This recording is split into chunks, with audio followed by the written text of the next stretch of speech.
আসসালামু আলাইকুম। আজকের ভিডিওতে আমরা কথা বলবো একজন সফটওয়্যার ইঞ্জিনিয়ার হিসেবে আপনার ক্যারিয়ার করার শুরুতে আপনি কিভাবে প্রিপারেশন নিতে পারেন। আমি কথা বলবো ইউরোপের কনটেক্সটে, যেহেতু আমি এখানে বেশ কিছু ইন্টারভিউ অ্যাটেন্ড করেছি। আমার লিটল বিট নলেজ আছে প্রিপারেশন নিলে ইন্টারভিউটা আমরা ক্লিয়ার করতে পারবো অথবা ইন্টারভিউ তো ভালো করতে পারবো, রাইট? এন্ট্রি লেভেলে বা ফ্রেশার হিসেবে জয়েন করার জন্য আপনার ফান্ডামেন্টালস ভালো জানতে হবে। আমার অভিজ্ঞতা থেকে বলছি, আমি ডিটিইউতে মাস্টার্স করার পর যখন কয়েকটা ইন্টারভিউ দিলাম, সেখানে আমার ক্লিয়ার স্পষ্ট মনে আছে, সেখানে যতগুলো ইন্টারভিউতে অ্যাটেন্ড করেছি সবগুলোতে ফান্ডামেন্টাল নিয়ে কোয়েশ্চেন করেছে। ফান্ডামেন্টাল কি? Number 1 data structure, number 2 algorithm, number 3 database, number 4 আপনার ওভারঅল অবজেক্ট ওরিয়েন্টেড কনসেপ্টের উপর কেমন দখল। সো এই 4টা বিষয়ে যদি আপনি প্রস্তুতি নিতে পারেন, তাহলে আপনি প্রাথমিকভাবে ইন্টারভিউতে আশা করি ভালো করবেন। আপনি যদি অভিজ্ঞ বা এক্সপেরিয়েন্সড ইঞ্জিনিয়ার হিসেবে ইন্টারভিউ দেন, সেখানকার প্রস্তুতিটা কিন্তু একটু ভিন্ন। প্রথম স্কিল হচ্ছে ডেটা স্ট্রাকচার। আমরা যদি কম্পিউটার সায়েন্স বা আইটি ব্যাকগ্রাউন্ডের হয়ে থাকি, অবশ্যই আমাদের জানা আছে ডেটা স্ট্রাকচার আসলে কি নিয়ে আলোচনা করে। সো আমাদের যদি অনেক আগে পড়া হয়ে থাকে, এগুলা আমাদের ব্রাশ আপ করা উচিত, এগুলো আরেকটু রিভাইজ করা উচিত, আরেকটু ভালো করে আন্ডারস্ট্যান্ড করা উচিত। কারণ ইন্টারভিউতে আপনার শুধু মুখস্থ বিদ্যা দিয়ে কাজ হবে না, আপনার কনসেপ্ট, প্রাইমারি কনসেপ্টটা বুঝতে হবে। এটা যে কোনো টপিক্সে, যেটা হোক ডেটা স্ট্রাকচার, সেটা হোক algorithm design. So data structure কি ইন এ নাটশেল? আপনি যদি আপনার কিচেনের দিকে তাকান, রাইট, আপনার মশলা, ডাল, চিনি আপনার বিভিন্ন লোকেশনে সুন্দরভাবে সাজিয়ে রাখেন। কোথায় কোনটা রাখলে আপনি খুব দ্রুত হাতের কাছে পাবেন, এফিশিয়েন্ট হবে আপনার রান্নার কাজটা। ডেটা স্ট্রাকচারটাও কাইন্ড অফ সিমিলার। আপনি কোন প্রবলেমের জন্য কোনভাবে ডেটাগুলো অ্যারেঞ্জ করবেন, কি ধরনের ডেটা স্ট্রাকচার ইউজ করবেন, কোনটার এফিসিয়েন্সি কোন কাজের জন্য বেশি, এটা জানা, এটার প্রাইমারি কনসেপ্টটা যদি আপনি জানেন, ইন্টারভিউতে ডেফিনেটলি আপনি ভালো করবেন। অ্যালগরিদম এবং ডেটা স্ট্রাকচার দুইটা কম্বাইনলি প্রশ্ন হয়, এটা it comes hand in hand. কি কি ডেটা স্ট্রাকচার আমরা ইউজ করি সচরাচর? Array, link list, binary tree, all sorts of thing. So কোন ডেটা স্ট্রাকচার কোন প্রবলেমের জন্য বেটার পারফরমেন্ট, এটা আমাদের জানতে হবে। দ্বিতীয় স্কিলটা কি? অ্যালগরিদম। অ্যালগরিদম কি? আমরা সেম, ধরুন আপনি আপনার চাবিটি হারিয়ে ফেলেছেন, আপনি কিভাবে খুঁজবেন? সেই প্ল্যানটি হলো অ্যালগরিদম। যেমন আপনি বলতে পারেন, আমি প্রথমে খুঁজবো আমার টেবিল, তারপর খুঁজবো আমার ড্রয়ার, তারপরে খুঁজবো আমার হয়তো বিছানা। সো এই যে আপনার একটা প্ল্যান, এটাই হচ্ছে algorithm, step by step. So এখন আমরা যদি পূর্বের কনসেপ্ট ডেটা স্ট্রাকচারের সাথে অ্যালগরিদমকে কম্বাইন করি, যেমন ইন্টারভিউতে প্রশ্ন আসতে পারে, আপনার ফিবোনাচি প্রবলেম সলভ করেন হবে। যেমন আপনি যদি রিকারশন বা রিকারসিভ প্রবলেম সলভ করেন, আপনার প্রশ্ন আসতে পারে আপনি কোন ডাটা স্ট্রাকচার ইউজ করছেন, বা কিভাবে এটা আরো অপটিমাইজ করা যায়। অ্যালগরিদমের পারফরমেন্স আমাদের জানতে হবে অ্যালগরিদম অ্যানালাইসিস করার মাধ্যমে। যেমন আমরা যদি বলি big O notation, right? So best case scenario, average case scenario, worst case scenario, right? So এগুলো আমাদের জানতে হবে। কোন অপারেশনের জন্য কোন ডেটা স্ট্রাকচার বেটার, এটা আমাদের খুবই ভালোভাবে জানতে হবে।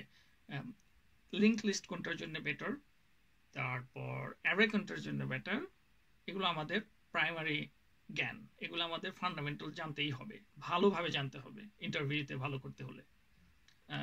ডেটা স্ট্রাকচার অ্যান্ড অ্যালগরিদম আপনি প্র্যাকটিস করতে পারেন লিড কোড অথবা হ্যাকার র্যাঙ্কে, সেখানে অনেক ধরনের প্রবলেম দেওয়া আছে বিগিনার টু অ্যাডভান্স লেভেলের। ওগুলো আপনি প্রত্যেক দিন কিছু কিছু যদি প্র্যাকটিস করেন এবং ব্রাশ আপ করেন, ইভেন দো আপনি হয়তো জব করছেন সফটওয়্যার ইঞ্জিনিয়ার বা প্রোগ্রামার হিসেবে, তারপরেও উচিত এগুলো প্র্যাকটিস করা। প্র্যাকটিস করলে আপনার সবগুলো নলেজগুলো মাথায় থাকবে daily, day to day. Third স্কিলটা ডেটাবেস ডিজাইন, আপনাকে একটা প্রবলেম ডেসক্রিপশন করার পরে বলবে যে ঠিক আছে তুমি একটা ডেটাবেস ডিজাইন করো এই প্রবলেমটা সলভ করার জন্য। কোন টেবিলে কি রাখতে হবে এবং কোন টেবিলের সাথে কি ধরনের রিলেশন হবে, তারপর first normal form, second normal form, normalisation in general আপনার ভালো জানতে হবে। সো ডেটাবেস ডিজাইন করার পর আপনাকে প্রশ্ন করতে পারে যে তুমি দুইটা টেবিল জয়েন করে দুইটা টেবিল থেকে স্পেসিফিক কিছু কলাম শো করো, কিভাবে করবা। পর হচ্ছে প্রাইমারি কি, ফরেন কি relationship, inner join, outer join, এগুলো বেসিক, এগুলো আপনার খুবই ভালোভাবে জানতে হবে। Number 4th skill, object oriented programming. এইটা ভেরি বেসিক, এটা আপনার ভালো জানতে হবে।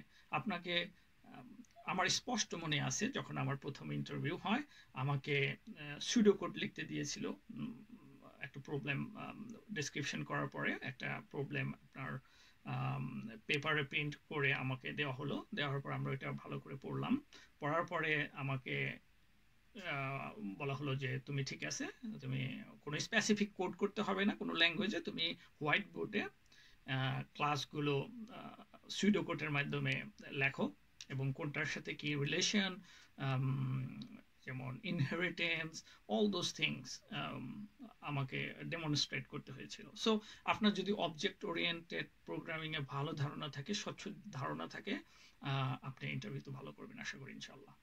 5 নাম্বার স্কিল যেটা, সেটা খুবই গুরুত্বপূর্ণ আমি বলবো, সেটা হচ্ছে কমিউনিকেশন স্কিল এবং অ্যাপ্রোচ।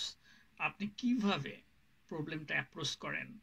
ইন্টারভিউয়ার কখনোই এক্সপেক্ট করে না আপনি ফুল প্রবলেমটা সলভ করবেন 100%, রাইট? সো তারা কি এক্সপেক্ট করে, অ্যাজ এ ইন্টারভিউয়ার কি এক্সপেক্ট করে, তারা এক্সপেক্ট করে আপনি কিভাবে প্রবলেমটা অ্যাপ্রোচ করছেন, কিভাবে আপনি প্রবলেমটা সলভ করতে যাচ্ছেন। ফর এক্সাম্পল, আপনাকে প্রবলেমটা দেওয়ার পর যদি আপনি সাথে সাথে সলিউশনের দিকে যান, ইটস এ রেড ফ্ল্যাগ। আপনি কি করতে হবে, কমিউনিকেশন করতে হবে। অনেক সময় আছে প্রবলেমের ভিতর অস্পষ্টতা ইন্টেনশনালি রেখে দেওয়া হয়, কারণ কি ওরা দেখতে চায় আপনি এগুলো কিভাবে ডিল করেন।